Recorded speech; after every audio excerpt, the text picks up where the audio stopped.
Om Sahana Vavatu Sahana Bhunaktu Saha Viryam Karavavahai Tejasvinavadhitamastu ma vidvishavahai.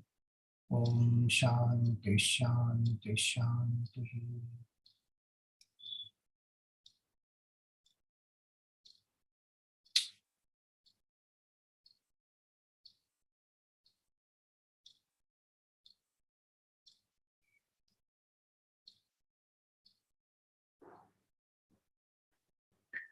Om Satchidananda Rupaya Vishvotpattyadihetave Tapatraya Vinashaya Shri Krishnaya Vayam Namaha.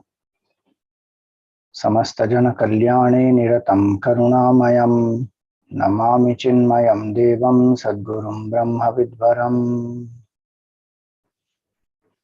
Hari Om, salutations to all. So we saw that in Canto 4, Discourse 15, Bhagwan Vishnu took avatar as Prthu Raja and Mother Lakshmi took avatar as Archi Devi. Now when the sages, bards, everyone tried to glorify Bhagwan Prthu, he said, stop, I have not done anything yet. So why are you glorifying me? When I do something great, then if you want to sing the praises, that is up to you. But still, the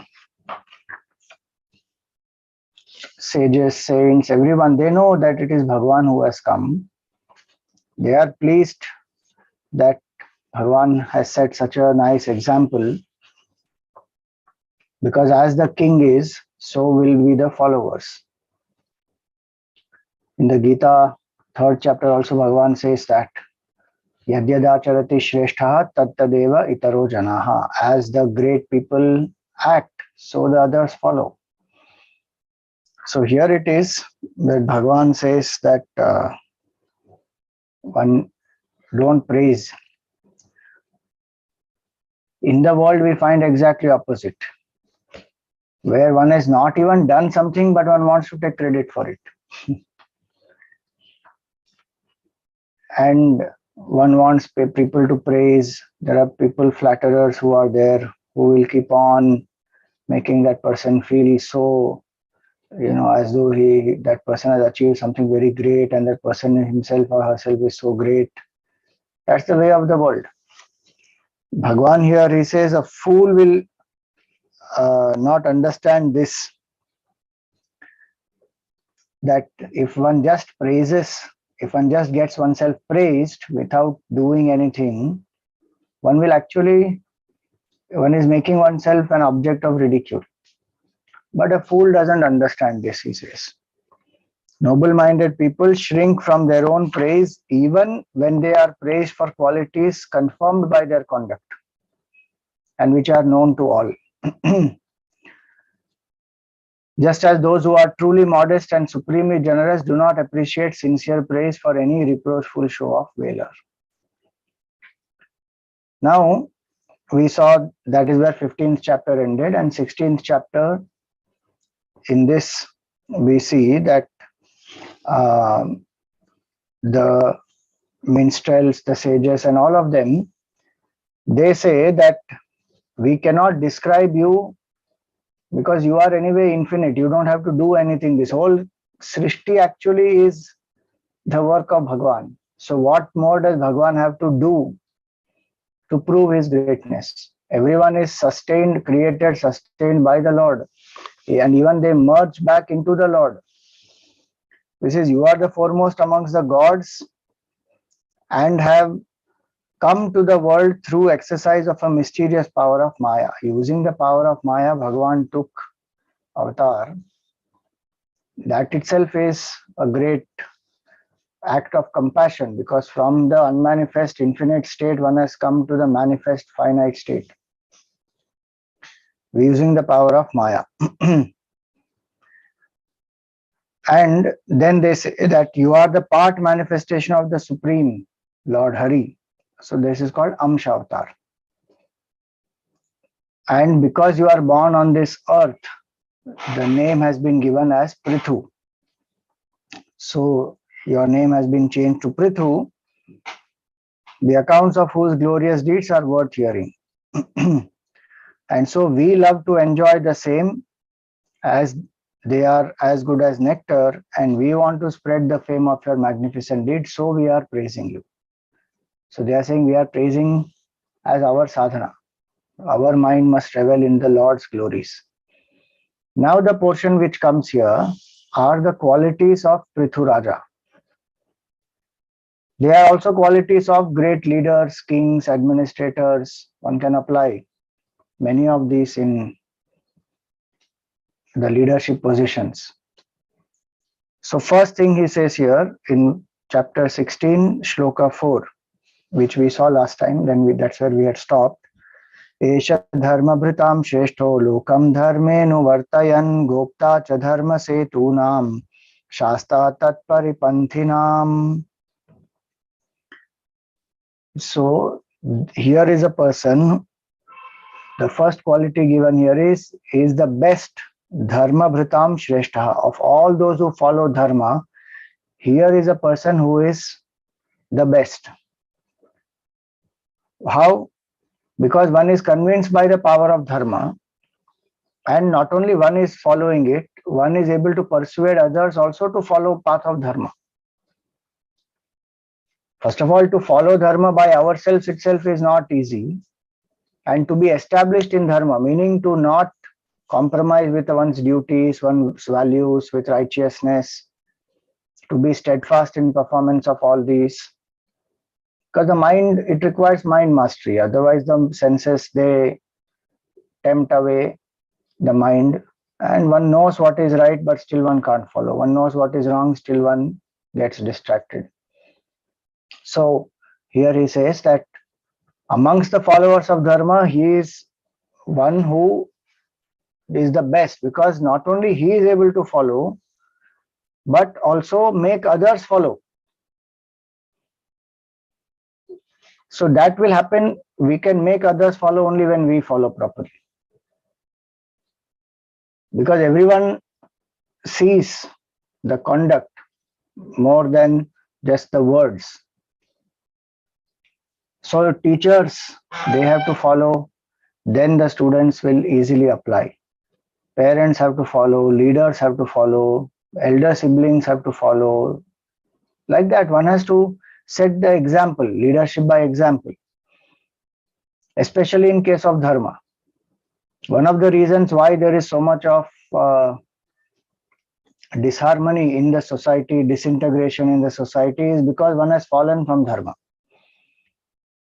Values, one has left saying it is not practical.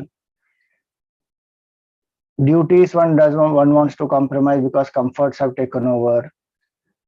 Belief in the Supreme Lord, bhakti, one feels it is religious, I don't want to do anything religious. And those who follow also, they follow with so much of apologetic nature. They don't feel proud of it. So at the drop of a hat, they can also, that also goes away. Righteousness, values, duties, devotion, surrender, selflessness to serve people. One says selfishness alone triumphs in this world. Now, what is the result of all this? Falsehood is glorified, truth gets underplayed, and there is complete chaos in the society. So here he says the able leader is one who is able to follow the dharma and make others also follow. Of course, it is each individual's choice, but if the majority follows, that society will be dharmic, there will be peace, harmony, etc. So here he says dharme anuvartayan lokam. Then gopta cha dharma setunam. The duty of the Raja is very important is Dharma and Nyaaya. These are two very important aspects. If the Raja does not protect Dharma, there will be adharma flourishing in the world, in that kingdom. Thieves, we saw, no, when that Raja Vain died, so many thieves, dacoits, hunters, looters, they all became much more active and the Praja was getting tormented. But naturally, corruption will increase, people's values go down, there is anarchy, a lot of things happen. Because the king does not protect Dharma, the king does not do Nyaaya. When the judicial system breaks down, when the administrators, the political leaders, etc., they don't stand for what is righteous, what is true, they themselves don't live, and one comes to power only for getting in a corrupt way and to get more and more wealth accumulated for oneself, for one's family, for one's relatives, then what will happen to that society? What is the way out? There is no other way out. Uncompromisingly, one has to follow this, and slowly the revival process will start. Because it has taken time, it has degenerated over such a long period of time. One says, no, nothing can be done, the system is too powerful. Who made that system like that? People only made it like that. It is people only who have to revive that. If one is interested, then it will happen. If the public wants, if the people want to do that, then only it will happen. If each one is thinking of I, me and myself and my comfort, I don't care about the means, I don't care about what the path is, everybody is doing it, so I'm also going to do, there's nothing wrong in it, that's the only way to survive, then those arguments are because one has fallen a victim to immediate gratification and comfort. One is not thinking what is the impact of my actions on my own life, because that karma phala will come back to me. What is the impact of my actions on my family, my children? What values are they growing up with? And what kind of a society am I creating? After doing everything in corrupt ways, earning the wealth and hoarding it and building one's own personal fortune, then one says, I want to give it back to the society. You already destroyed the society by all corrupt ways. And then you give back through money. How are you compensating? No, something is better than nothing. That argument is being selfish and not giving back to society is worst. Yeah, but what is important is also to think that what kind of culture have I brought into the society through my actions, through the enterprise that I have created. If I have created a culture of value, truth, trust, sacrifice, commitment, service, that is a better way to give back than spoiling this entire culture and then going and doing some charity somewhere. Those who need that, those who are in poverty, those who have illiteracy, they don't have enough food, clothes, etc., that one can do, but not compromising here. So the duty of the administrator, the king, the leader, the political, the government, etc., is Gopta cha Dharma Setunam. One has to be protector of Dharma and Shasta Tat Paripanthinam. Those who are violators, they have to be punished. If the exactly ulta happens, that king has failed, that whole system has failed. Those who are violators, they get away.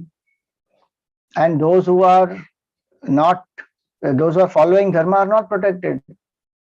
What is the value of Dharma in that society after that? Why will anybody want to follow?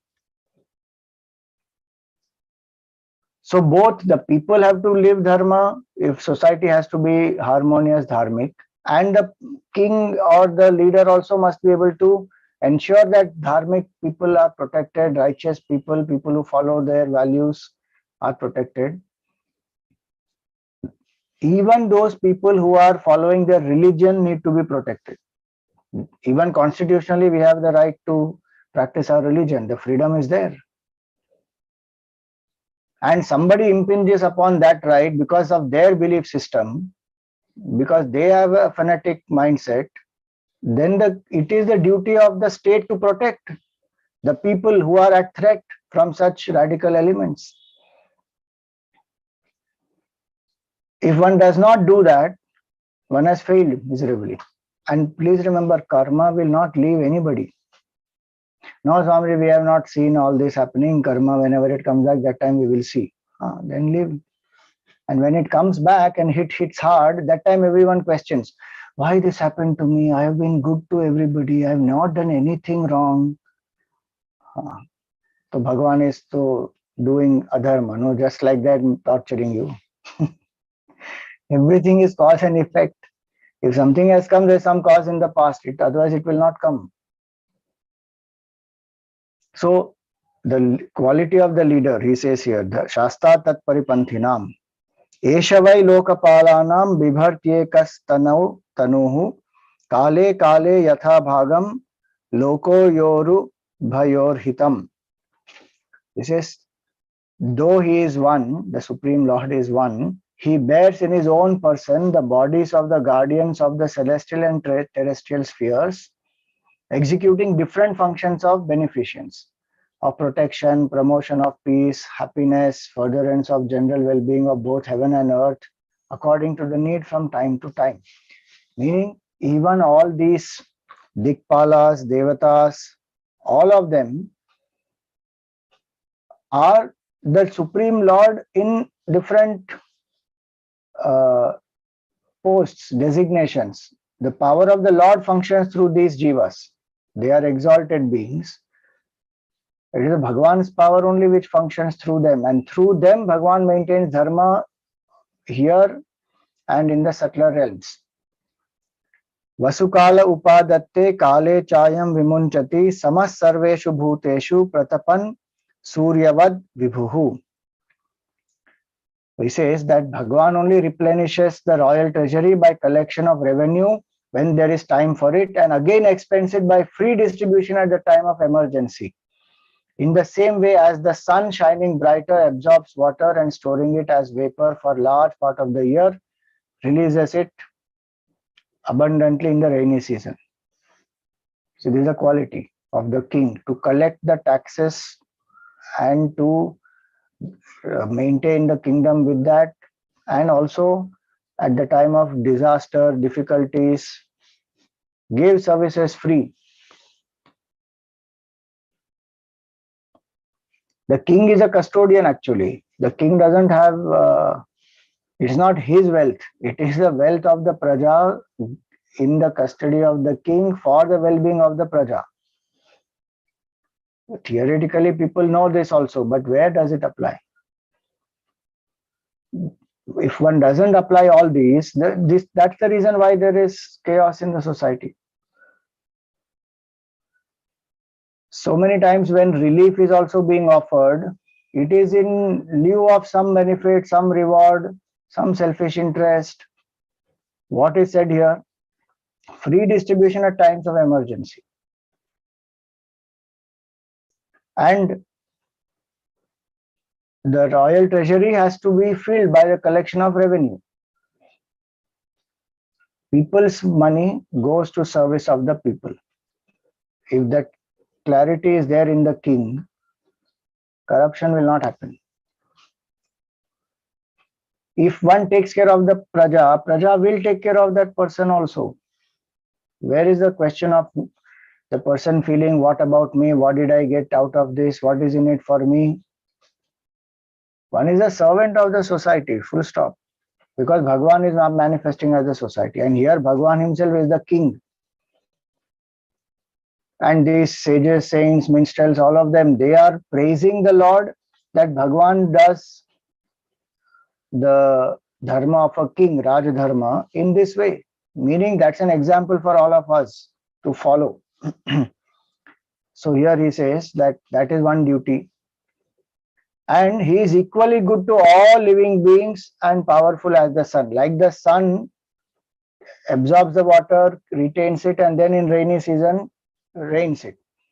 It's very interesting that analogy is. From the oceans, the water is collected. Then through the wind, the clouds move to different places, and the rain happens in some other place only. And those rains, when the river is formed, it nurtures and nourishes so many other people on the way, and finally it goes back to the ocean. So it's a cycle, closed loop it is called. Very interesting, it is the same water it is from the beginning of creation, which our ancestors have also used, which we are using today. How amazing is that? Same water it is. That has not changed. So the idea here is, the ocean doesn't say you took water from me, give it back only to me. It will return to the ocean ultimately. But on the way, how much nourishment happens to so many people? Those who are the productive members in the society are always less. Consumers are always more. So the producers produce for the consumers. Producers also benefit out of it, but the intention must be to serve the consumer. What are their needs? What are their preferences? How best to make their life better, comfortable, all that. So with that attitude, when one serves, whatever wealth one generates also for oneself is one aspect. But when these taxes and all that is being paid, through that, those who are the needy, those who are below the poverty line, those who are, they necessarily require that economic aid, etc., it will help them. And that is what the king has to do, to help those sections, so that the gap between the haves and the have-nots reduces. That is the success of the administration. Success is not that how many millionaires and billionaires are there in this country. What are the millionaires and billionaires doing with that wealth? How does the government use that wealth? And how does the economic disparity get reduced?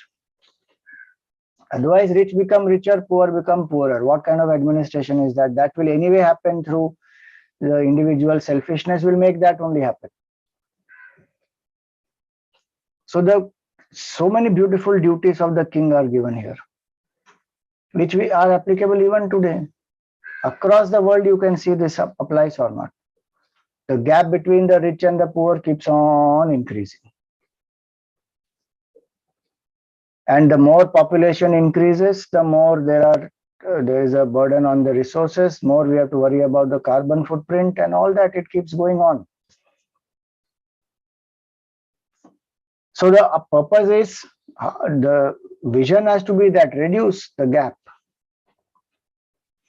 And what will happen through that if the gap reduces? If the general economic strata of the society, if it keeps increasing, that whole society will benefit. The purchasing power will keep increasing.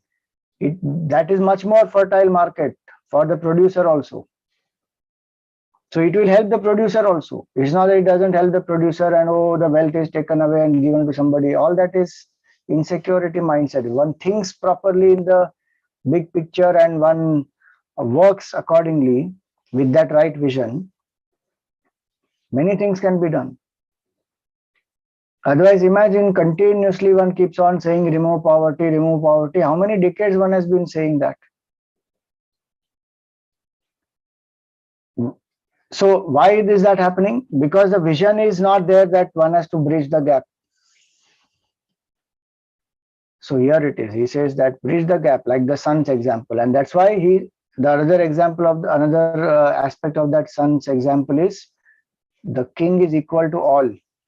Like the sun doesn't discriminate that I will give more sunlight to those who are rich and less sunlight to those who are poor. One doesn't do that. Specially talented, specially challenged. I will give to specially challenged more sunlight, less to the specially challenged ones and the specially gifted ones. Sorry, that there is no discrimination. Sun gives equally. Same way here, he is equally good to all living beings and powerful as the sun. Same dignity and respect one has towards all. Financially, functionally, if one has to choose based on different criteria, that's a different matter. It's not that everybody can do all work and one will be chosen to do anything and given any work. No. That's a skill-based, knowledge-based, functional choice. But psychologically, one is as empathetic to those who are suffering, who are poor, who have difficulties, and one is appropriately doing that to those who are well-to-do also. Psychologically, one doesn't think they are greater and these are lesser. That's only a economic difference. As a human being, both are same. So equal to all. Then he says another example, Titik Kshatyakramam Vainya Uparyakramataamapi Bhutanam Karuna Shashvat Artanam Shitivrittiman. Now he gives the example of the earth. He says he's like the earth. How?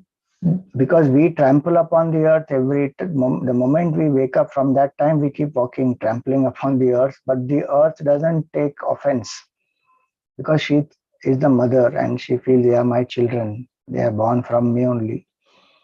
So earth is trampled upon by all beings, yet she kindly bestows her benefit on them when they are in distress. Even the food we eat, etc., comes from the earth. So at the regular times also, at the times of distress also, she is always compassionate. In the same way, King Prthu is ever gracious and beneficent to his subjects in spite of offenses and wrong done to him by them. Think about it. That is the quality of forgiveness, which he forgives. He forgives wrong done. So please remember, Nyaaya is one eye of the king. Karuna is the other eye. That is what Bhagavan Shivji's three eyes they represent. Nyaaya, Karuna and Jnana. Same thing with the king has to apply because king is Pratinidhi of Ishvara. So on one hand, justice has to be done, but that justice has to be done with compassion. If there is only justice and no compassion, there will be hatred in the society.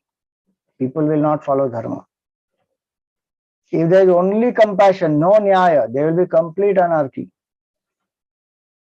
Both have to be combined properly. Deliver justice with compassion. Everyone makes mistakes. But one should know the line where compassion draws, where the line is between compassion and justice, and where it has to be that if someone has to be destroyed, one has to be destroyed. That is also an act of compassion only. If Pandavas have to destroy the Kauravas, that's an act of compassion only. It's not that running away from the war is act of compassion there and sparing their lives. That is not, because as a king, one's duty is to protect Dharma, because Dharma will lead to Abhyudaya Nishrayas, the material prosperity as well as the spiritual good. If one follows Dharma, one will get both. And if the rulers are adharmic, the dharmic Kshatriyas have the duty to destroy them. So initially, if they tried to destroy the evil tendencies, that didn't work. Then if those people have to be finished completely, that has to be done. One can't say, no, I'm being compassionate, like how Arjun was saying in the first chapter. That is misplaced compassion, as Gurudev would say. That is not true compassion. Because these adharmic forces, when they rule, the praja is going to be tormented.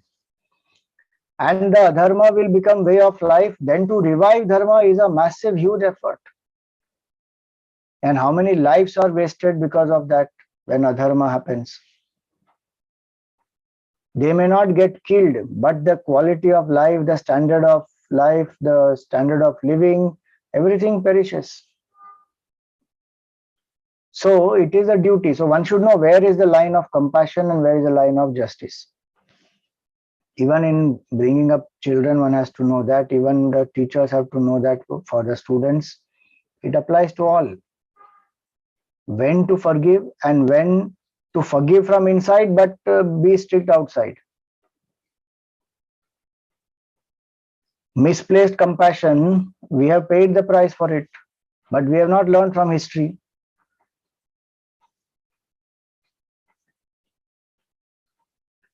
You see the difference. Prithviraj Chauhan, he left Muhammad Ghori. He should have finished Ghori. Some idea of misplaced compassion, he let him go. And he paid the price with his own life, his entire family. So many people died because Ghori attacked. Jaychand betrayed, finished. Prithviraj Chauhan gone. And you see other part of the country, Raja Suhel Dev, when the Islamic invasion happened, he captured 40,000 soldiers, he defeated them, captured 40,000 soldiers, beheaded all of them, finished. Next 300 years, there was no attack on that kingdom. Because they know that the king here is very clear. And if we lose, we are finished there. So one has to know where is compassion and where one has to be just. Nyaaya has to be done. Otherwise, that misplaced compassion has a heavy price to pay. So here it is. He says that he is compassionate, like the Mother Earth, forgives.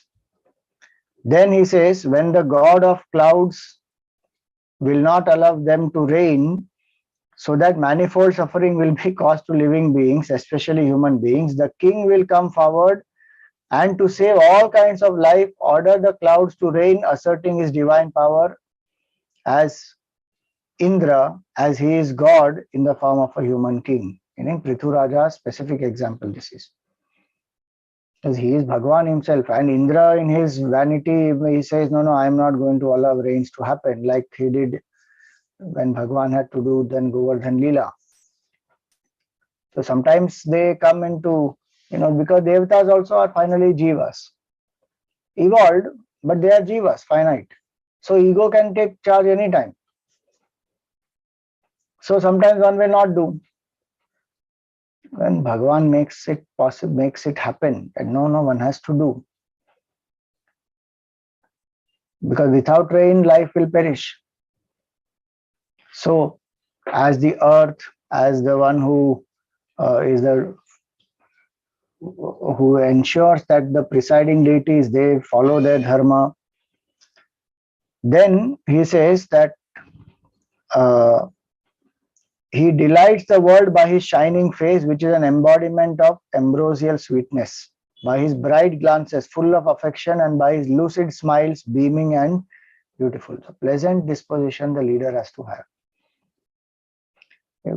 One thinks that one has to be strict and bossy and control freak and continuously monitor people, and everybody should be on toes around that person and they should be scared of this person. Much cannot be achieved through that. The bonding has to happen with the people around. People should feel comfortable, secure, happy. Then they will work also. Because what is inspiring them is a vision. And they are able to see that through the leader. So here it is. He delights the world by his shining face, beaming smile, a pleasant disposition, very important. Otherwise, anyway, people are going through difficulties, sorrows, trouble in their life. Then at work front also, or wherever else the leader is, there also one finds such a person, then one feels disgusted. How will the best performance ever come out? It will not. Peace, happiness, etc. are very important for best performance to come out. It will not happen out of fear. Out of fear, we can see when somebody is absolutely lazy, lethargic, etc., then some pressure is put and performance and timelines and threats are given. If you don't do this, you will be sacked or you will not be given promotion. all that. That person from that level of inaction and tamasic nature, one may come to a rajasic level, become dynamic out of fear, but that cannot become the standard. One has to rise from there, make that person feel inspired by the work, by the impact of that work that one is doing. Make that person feel deep satisfaction out of the work that one is doing. Then that person will have work out of inspiration. So he says here that, and that will happen when the king or the leader oneself lives like that in inspiration. If the king always is pressurized and always is upset and always feels stressed out, worried, anxious, how will that person motivate others? Other day I was interviewing one youngster. I'm going to conduct this youth empowerment program, the 13th batch. So young graduates, they will apply for it. So one youngster has applied. Now that youngster has written in the form that the person has a 1 month experience as a sales manager in a particular bank where they have to sell credit cards. That's the job of this person. Now that the youngster was telling me that no training was given properly. That person kept asking the manager, sir, you please train us, because they have to make some, 50, 60 calls in a day minimum. And maybe 1 or 2 people may even agree to buy a card, which they have to follow up a lot. But their target is about 7 to 8 per day. So this youngster kept asking that, please give us proper training. And the manager kept saying that, yes, you do this job for some time and after that we will give you the training, you will get promoted, then proper training, etc. will happen. Right now you do the job. And at the end of the day, when that review happens, they all are fired terribly because they didn't meet the target. 7 or 8 is the target per day. And they are able to convince maximum 1 or 2 people, which also will require follow-up. They are given no training. And this person continuously fires every evening. And the best part is, next day morning, there is a half an hour meeting session where this person pumps up all the people saying, yes, you can do it. Don't think you can't do it. It's there in you. It is all up to your attitude. Keep a positive attitude. Don't think that it is impossible. It's very weird. In the morning, that person is inspiring, but not giving any training. And evening, the person is firing and insulting royally. So the youngster was saying, this kind of a life, I don't want. 1 month, I tried my best. But this is not how I want to work.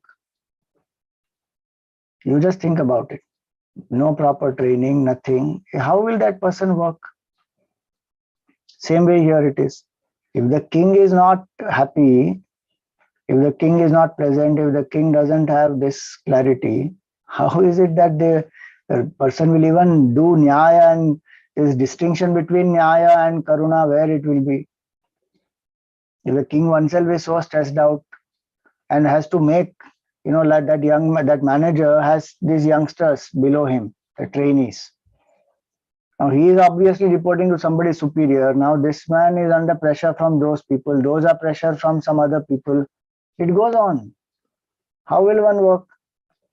One has to work out of joy, out of inspiration, making them see the impact of the work, what will happen, what is the vision, why are we doing this? None of that is clear. It's only money, targets, how it will work.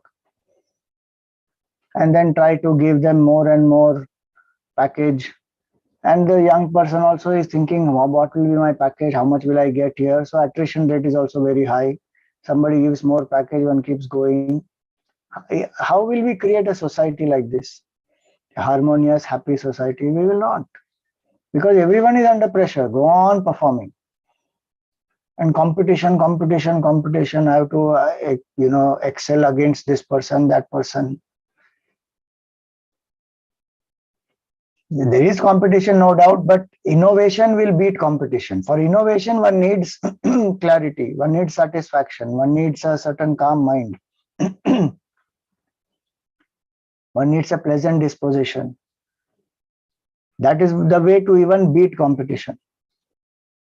Because then one can think, one feels, one will find new ways to reach out, to inspire people to buy your product. If all that is not there, just pressure, one will say tata bye bye.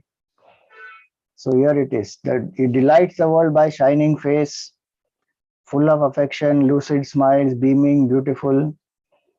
Then 10th verse, he says that his ways are inscrutable. Deeds are too deep for thought. The purposes his mind pursues are too remote for comprehension.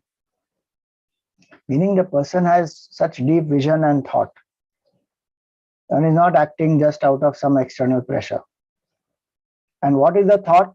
What was said earlier, how to serve the praja, how to ensure that their life is better, how to reach out to the poorest of the poor, that one has to focus. His wealth is well protected. See, that is important. It's not that let anybody come loot away anything. The wealth is well protected. The points of his magnanimity are innumerable. All qualities and attributes concentrate in him. So like this, they give many qualities here. And they say that he is like the divinity of the ocean, completely self-contained. Like the ocean doesn't depend on anything. This is the quality of the king who is secure, who is not insecure, who doesn't feel that until I conquer so many lands, I am not great. Until everybody worships me, I am not great. Until, I exercise some control in such a way that people are scared of me, I am not great. Self-contained. That's where the first line makes all the difference. Dharma bhritam shreshtaha.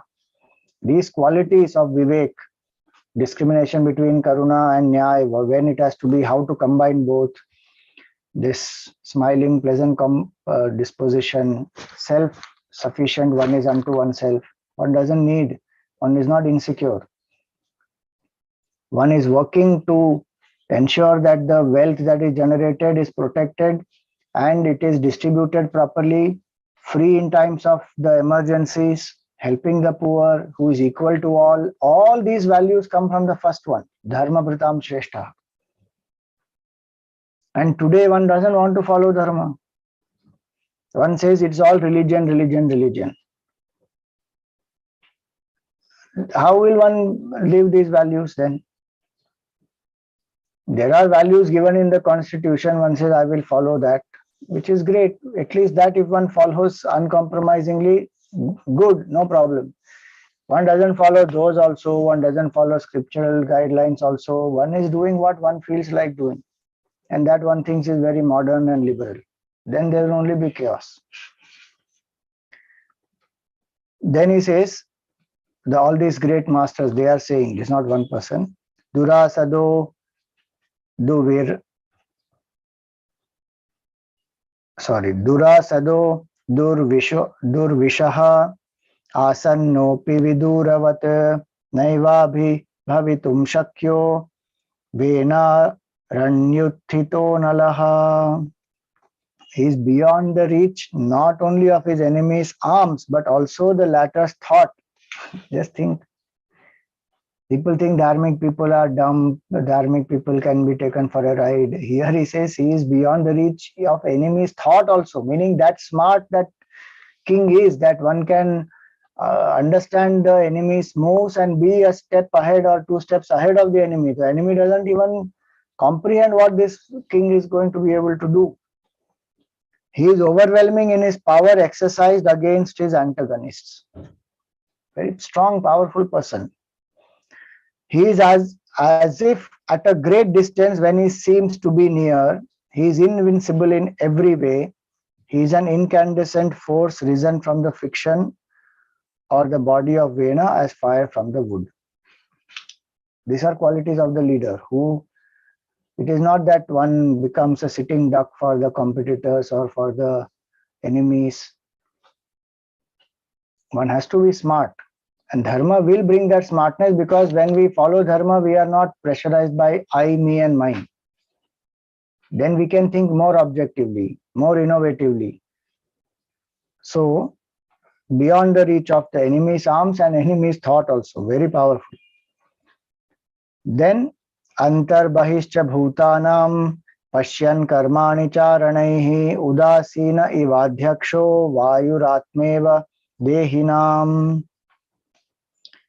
So he says, seeing the inner as well as the outer efforts and actions of men and other beings through spice, he continues to be unaffected as an indifferent superseer, as if he were the inner vital spirit that is there in every living body. How the consciousness in us remains absolutely unaffected. In that same way, this king, because he has the spice and everyone and he's getting proper information, is very alert. So he has internal spice, he has external spice, he has proper systems in place so that person doesn't get affected. The king is very strong.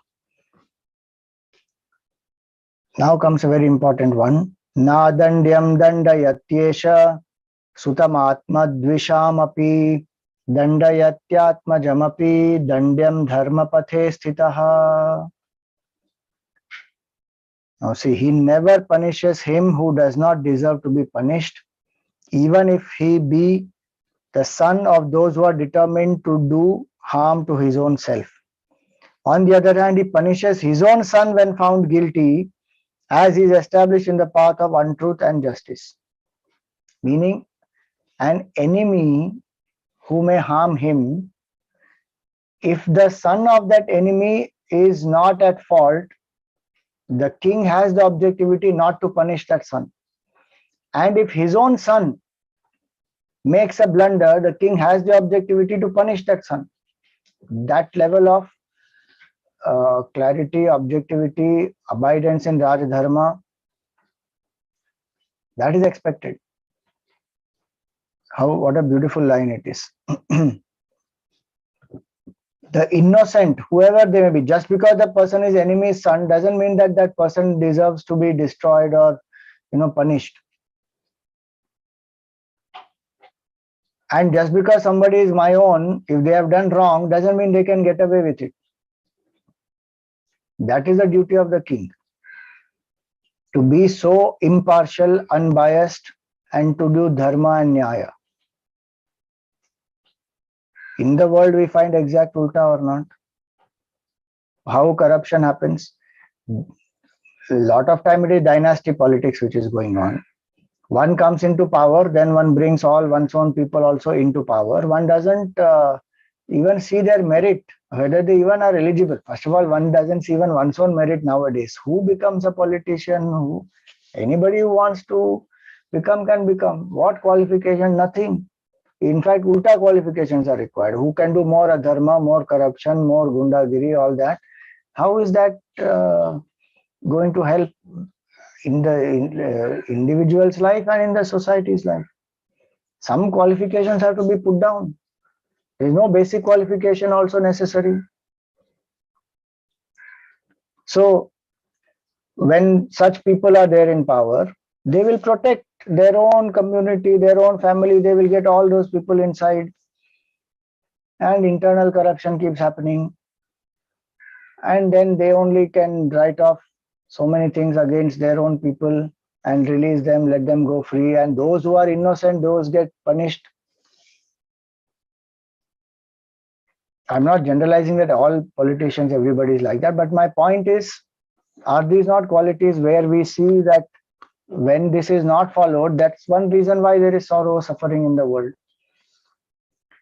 So this level of objectivity, that's why the king's job is not easy, because the king has to be very dispassionate, impartial. Then they say that the sphere of the irresistible sway of Prthu, the limit of the advance of his army and the path of the wheels of his chariot will extend from the Manasottara mountain to the whole region over which the sun shines with its rays. That huge kingdom is his. He will delight various sections of his subjects by his own independent efforts and works, giving full satisfaction as well as fascination to their hearts. So he will be called a Raja. Raja literally means one who brings delight to others. That is the meaning of Raja. Raja doesn't mean that one who controls, no, one who brings delight to others.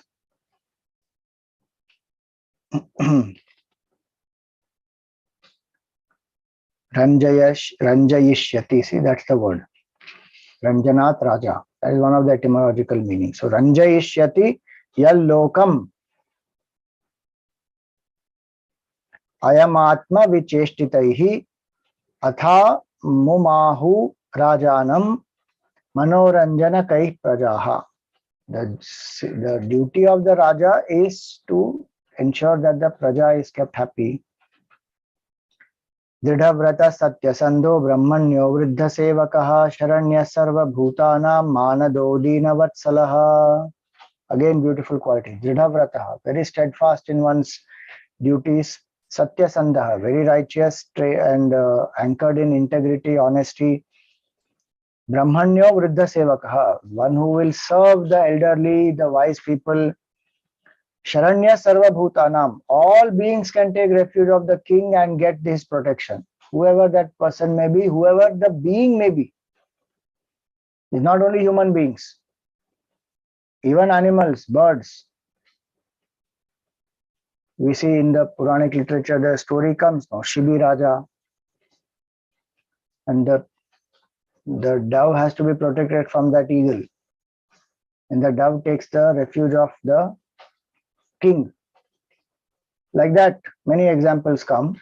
So all Sharanya Sarva Bhutanam, Manado Dina Vatsalaha, who always will give respect to others.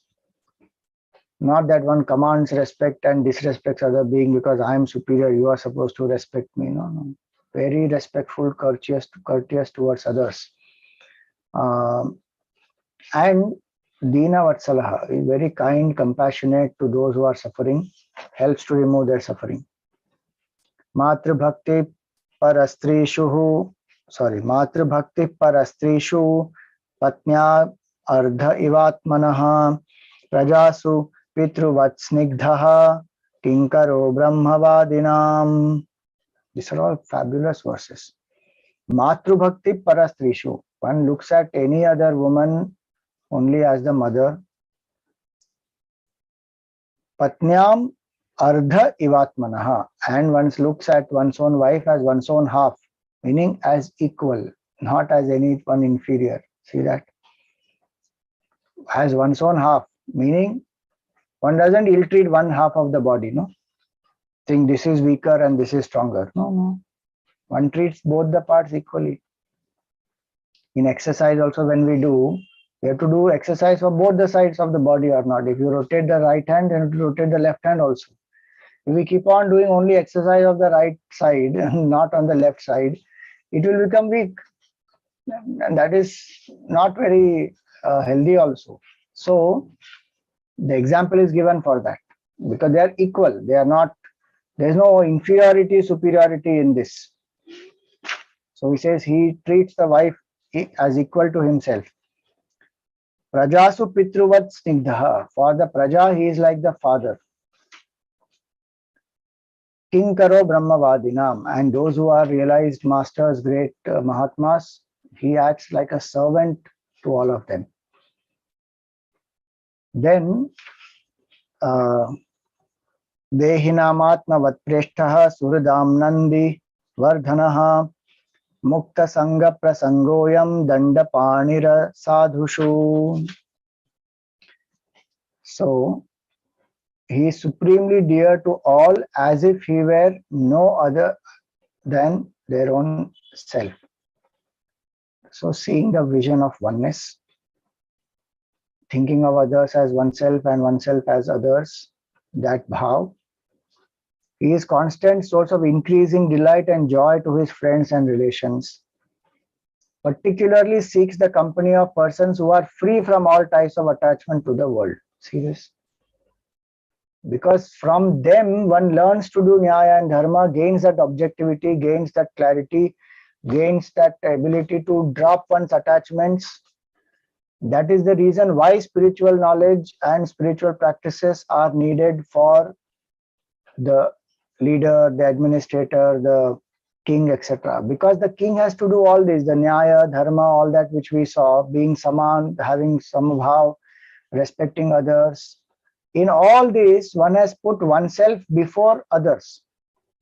Sorry, one has put others before oneself.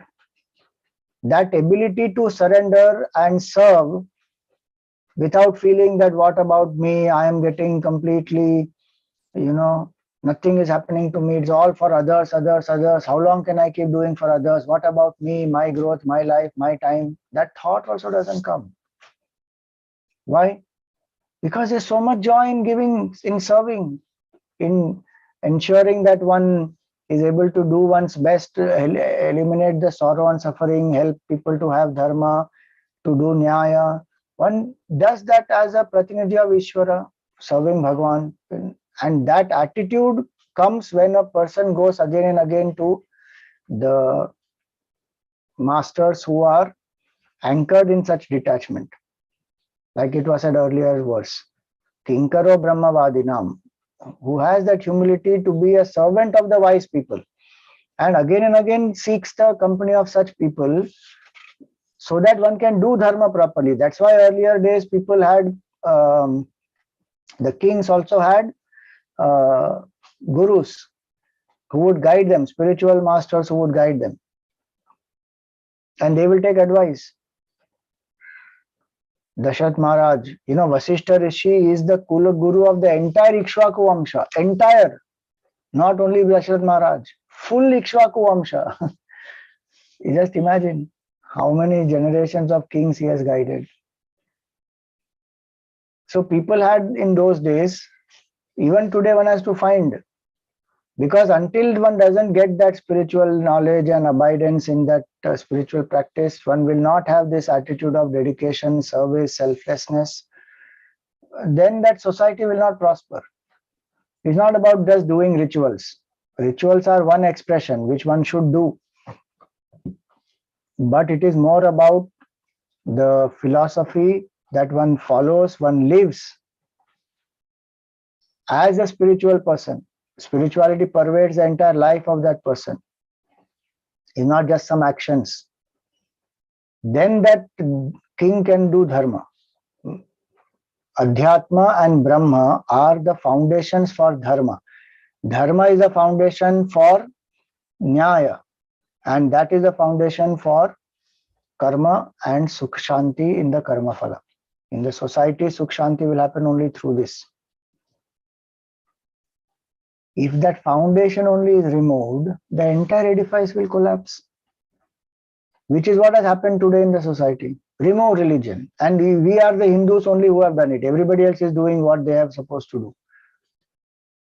We don't have pride in our culture, our scriptures, the values that we are given here, the vision of the holistic vision that the scriptures have. And we have not passed it on to the next generation. The next generation looks at so many things which are happening. They feel it is all waste and I don't want to be a follower of any religion. I want to be a-religious. I'm an atheist. I don't want to belong to any particular community of anything to do with Sanatana Dharma. Our people only say all that. Not understanding that every single person is a leader in one's own right. And each of us have to manage our own mind. We have to deal with people. We have so many challenges that will come into our lives. What will be the foundation for me to face those challenges?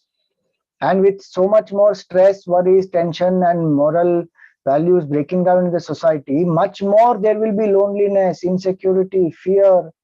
One is not able to trust people. What will make that person anchor? His spiritual knowledge. is coming back to the source of all love, happiness, knowledge is the Lord in my heart. If that one doesn't anchor in, one can't do one's duties properly. Somewhere one will be frustrated. So here it is that king seeks particularly, see, it is mentioned specifically, particularly seeks the company of persons who are free from all types of attachment. He is ever up with arms of punishment against those who are evil-minded. Again and again this is repeated. Those who are evil-minded, this king's duty is to punish them. He is the person supreme, directly manifested to men. Ayam tu sakshat bhagavans triyadhishaha kutastha atma kalayavatirnam. The Supreme Lord who was manifested here, the Lord of the three worlds, he is divinity absolute. He is the spirit pure that is there as the self-contained soul in every living individual. So the self in us, the self in each and every being is the Supreme Lord, and that Lord has manifested here. When he is fully realized in his truth, the apparent multiplicity of the world due to ignorance will all disappear in him as phantoms in reality. He is the supreme from which the creation as though appears, in which it stays, in which it goes back. He is a protector of the terrestrial sphere from the quarters of sunrise to sunset, a unique warrior and a king of kings that he is. Seated in his triumphant chariot, armed with a bow, he will travel over the world as the sun travels along the circle of the zodiac in his celestial journey from south to the north. Whenever he will be in the course of his travels, the king will come to acknowledge his supremacy with tributes and offerings, and it is believed that the guardians of the regions will follow the kings. Their consorts will think this primordial monarch to be no other than Lord Vishnu and will sing songs of his fame. Now, what is going to happen further, that also is predicted by the sages. That this earth, Mother Earth, will become like a cow and come to him. In obedience to him as a supreme king, the earth will become a cow for him. Because like a cow, one can milk, same way you can get the resources of the earth for the well-being of the society and for everyone. So as a powerful patriarch, he will provide for the livelihood of the people. He will smash the mountains even as Indra did with the points of his bow and level the earth in mere sport. Meaning, he will create the necessary conditions for the praja to thrive. Doesn't mean he will all destroy all mountains and trees. It's a symbolic expression, like how cow can be milked, like that he will milk the earth for the well-being of people. That's what it means. When he roams over the earth like a lion with his tail thrown up, twanging his bow made of the horns of a cow and a goat, an irresistible encounter, all workers of iniquity will hide themselves here and there. Meaning, if there are people who are discriminating, who are exploiting, the king is ready to punish them, and such people are scared of the king. See, that is important. Dharmic people should not be scared of the state or the king. Adharmic forces should be. The complete failure of the system is when adharmic forces are fearless and dharmic forces are scared. Today, that is what has happened or not. So many decades of rule, and we have landed up in this situation where dharma is, especially the majority here, Sanatana Dharma is under attack continuously. And we are one rare community in the whole world where the majority is being tormented by the minority. And yet the perception created is majority is tormenting minority and minority is feeling insecure. Ridiculous it is. That shows that the whole dharma is broken down. Here you see how he says that all workers of iniquity will hide themselves here and there. Adharmic forces must be scared, not dharmic forces. Today one is scared to even post something on the internet, to just express support. Just look at that. So these are duties of the king to ensure that such things don't happen. Dharmic forces need protection. He will perform as many as 100 horse sacrifices at the source of the Saraswati river in Brahmavarta. And in the course of the last sacrifice, Indra himself, see, Indra is called Shatakratu. That's why he is the Jiva who does 100 Ashwamegha Yajnas, Shatakratu. That Jiva can become Indra. So that Indra who also has done 100 sacrifices, 100 such sacrifices, will steal away the sacrificial horse of King Prthu. All this is going to happen. Future you will see. Because he doesn't want anybody to take up his position. So this Indra also becomes insecure and he steals away the horse. In the garden attached to his own palace, he will meet the divine Sanat Kumara alone. Prthu will worship him with devotion and service and attain that pure, perfect enlightenment by which they realize the Supreme Absolute. So this Raja will rule with Nyaaya, properly everything, do the yajnas, become famous, and finally leave all this, go to the Sanat Kumars, get this knowledge of Supreme Truth. He is Bhagwan himself, but see the importance of the Guru here. Bhagwan's avatar as Prthu, but he will go to Sanat Kumar to gain the knowledge of Brahman. That's the power. And the example that Bhagwan himself is setting is that if he goes to the Guru to gain knowledge, then what about others? Everyone needs the Guru for this realization of Brahman especially. Prithu's warlike power and influence are unlimited and are known far and wide. A large volume of sayings, songs, and sagas and stories will grow around him, and he will hear them wherever he will go. The vast orbit of his power knows no force of opposition. His burning spirit will enable him to destroy the enemies of the people by conquering the quarters. He will be a matchless master of the earth, and his mighty glory will serve as a theme of songs for the chiefs of gods and demons to sing. Even Devatas and Asuras will sing his glory. So this is the greatness of Raja Prthu, that how he will rule with Dharma, with Nyaaya, how he will make the Praja happy, and finally how he will also go to the Guru and seek enlightenment and realize the absolute truth. Now they have praised the king. Now further what Bhagwan does in his avatar as Prthu Raja, that we will see. So for today we will stop here. Any questions?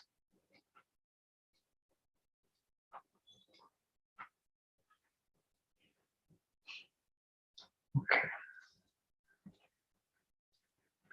Wish you all a very happy Guru Purnima tomorrow. May the grace of the whole Guru Parampara be with all of us, and may they lead us, guide us, protect us, and help us to discover absolute fulfillment.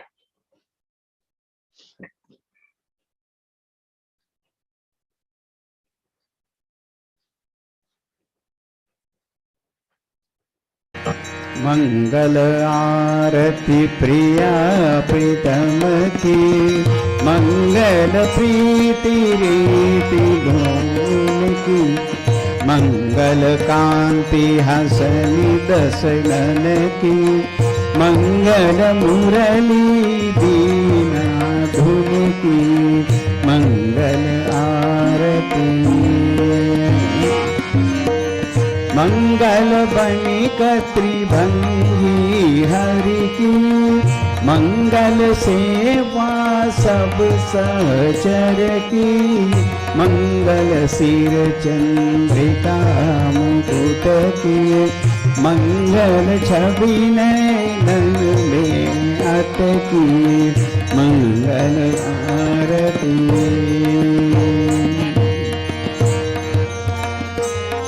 पभी अंग अंग की, मंगल गौर श्याम रंग की, मंगल अति कटि Pierre पट की, मंगल चितमणि नागर नट अटकी मंगल आरती।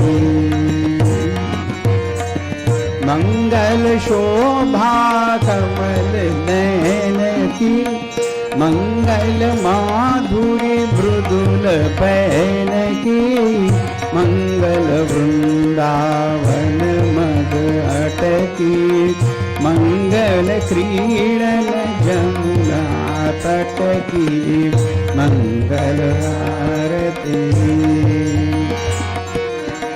मंगल चरण अरुण तरुवन की, मंगल करणी भगति हरिजन की, मंगल जुगल प्रिया बावन की, मंगल श्री राधा जीवन की, मंगल आरती प्रिया प्रीतम की, मंगल प्रीति रीति डोल की, मंगल आरती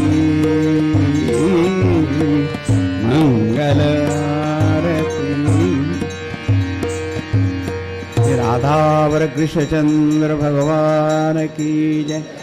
ओम न तत्र सूर्यो भाति न चंद्र तारकम, नेमा विद्युतो भान्ति कुतो यमग्निः, तमेव भान्तमनुभाति सर्वं, तस्य भासा सर्वमिदं विभाति। श्री सद्गुरुनाथ महाराज की।